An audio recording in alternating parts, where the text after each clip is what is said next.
Ghostface went wild in Scream 6. The trio of Ghostfaces managed to attack 13 people, with only 3 of them surviving. But who did what? Let's get into it.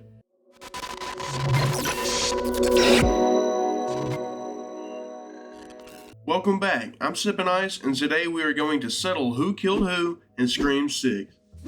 So first up, we have Laura. So I think it's pretty obvious who took this one out. It was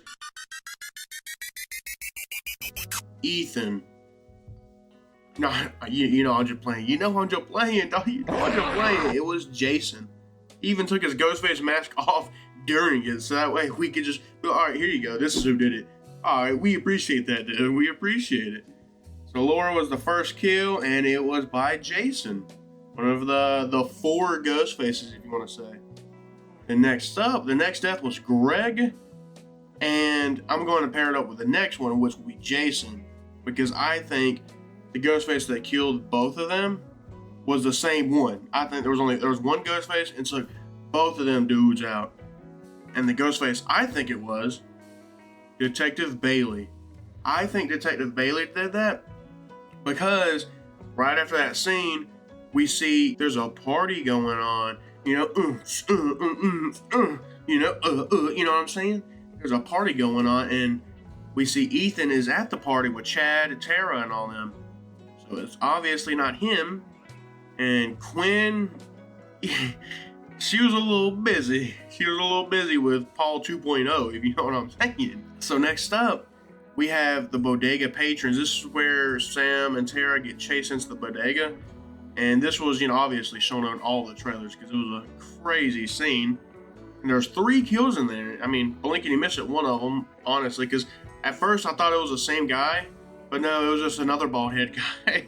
But regardless, there's 3 people. There was the 2 shoppers, and then there was the employee. I think that all 3 of those were also Detective Bailey. And the reason I think that is because out of the 3 Ghostfaces, he's the one with the most obvious training. I mean, he is a cop.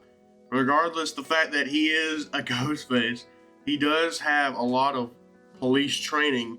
He'll know how to do all these little maneuvers because, he was bobbing and weaving. I'm surprised he didn't hit like a little back handspring or something, you know what I'm saying?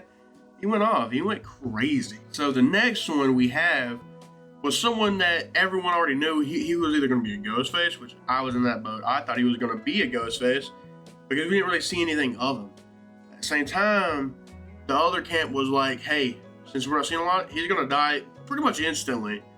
And they were the ones that were right. I was wrong. I'll man up. I'll take it. I'll take it on the chin. You know what I'm saying? I'll take it on the forehead even if I need to. I was wrong. That's okay. That's okay. But the next one to go was Dr. Christopher. And this was kind of tough. There's not really anything that points to who did it. And I personally am going to go Ethan because I think Quinn was still busy doing her thing. And then, I don't know. Ethan just not doing much. No offense. The next 2, we're going to group 2 of them.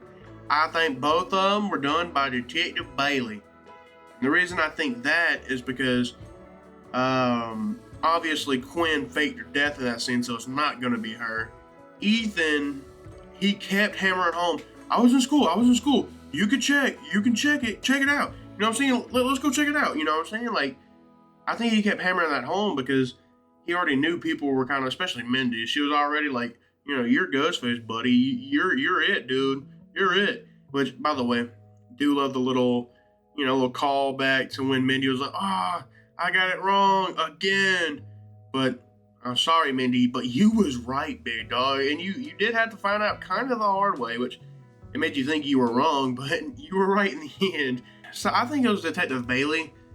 And it could go back and forth. I just think Ethan was actually honest about going to class, and basically trying to show that he's innocent, if you catch my drift. If you're liking the video so far, please consider going down below and hitting that like and subscribing for more content just like this. If you want to discuss Scream and other movie related content with me and the boys, then join the Discord using the link in the description below.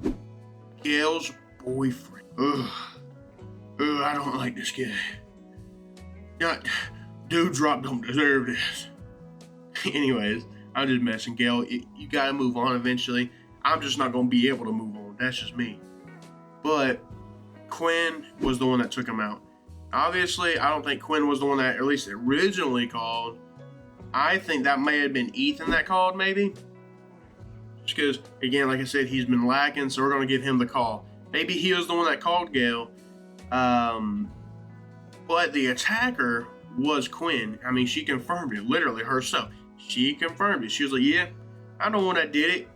You know, and as much as, you know, we were getting a little scared that Gail may have died, she didn't. She didn't. Gail's too tough. Gail don't go out like that.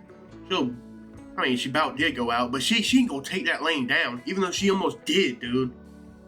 Next up was Mindy's attack. You know, I already talked about it a little bit earlier, so you know it's not Ethan that did the attack, because he was in the subway station with her.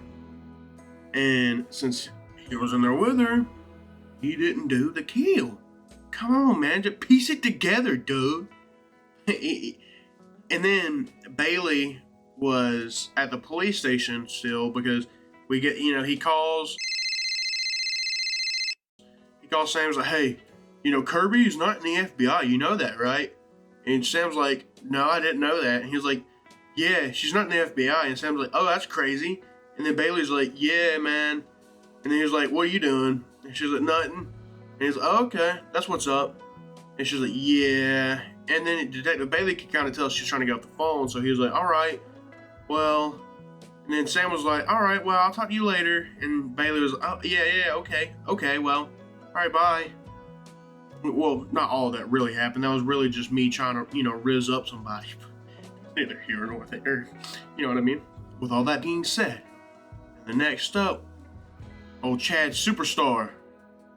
Now, obviously, that was kind of obvious because my boy, I love my boy Chad.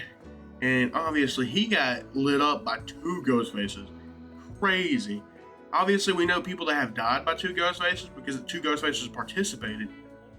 But we never seen two of them on the same on the screen at the same time going king, king, king, king. You know what I'm saying? Like, we didn't see that before. And obviously, it was Quinn and Ethan. You know, Detective Bailey wasn't even wearing the ghost face costume when he revealed himself. And then, obviously, that's the last of the actual people who kill people or people who attack people, because the rest of them we know. Because at that point, the ghost faces are revealed to be who they are, such as, you know, Quinn, Detective Bailey, and Ethan. If you didn't catch that, then what are you doing, bro? Are you even watching, bro? Are you even listening, dude? Come on, dude. I asked a recent survey, because we're going to get back in the chat, because he's my guy. I asked a recent poll. Go down and answer it, you know, if you want to, dude. I asked if he should have survived, because he did survive. If you haven't seen the movie, which if you haven't seen the movie, why are you watching this? Go back, you know, go watch the movie and then come back, dude. Even though you already know who died now at this point. But Chad survived, you know what I mean? And he got lit up. He got lit up. And so I asked the poll, I was like, should he have survived? Like, come on, man. Should he survive? Come on, man. Should he be alive right now? Come on, man. Should he be alive right now? And obviously, there's a yes, no, he shouldn't be alive, but I'm glad he did. And then Giga Chad. The obvious answer is Giga Chad, because he's just a Giga Chad. But my honest answer at the same time is no, he should not be alive, but I'm glad he is, because my favorite character from the new trilogy. And he got absolutely lit up. I don't know how he would have survived that. Boy got stabbed like 107 times. Like, they were like, king, king, king, king. Like, they could have made a soundtrack with his stabbings, dude. And he gave that little sad, go ahead. You know, Tara, it's okay, Tara. You know what I mean? Like, as he was, like, you know, basically dying. But he just took it on the chin, you know, which I should. He said he took it in the chest because that's where he got stabbed. But either way, glad he survived. Go down and hit that poll if you want to. All right, and that's all the attacks in the Scream 6 movie. Now we know who attacked who. We know who killed who in Scream 6. Are you excited for Scream 7? Because I know I am, big dog. I appreciate you all bowling with me for a little bit, and I will see you next time. Because let's face it, baby, these days, You gotta have a sequel.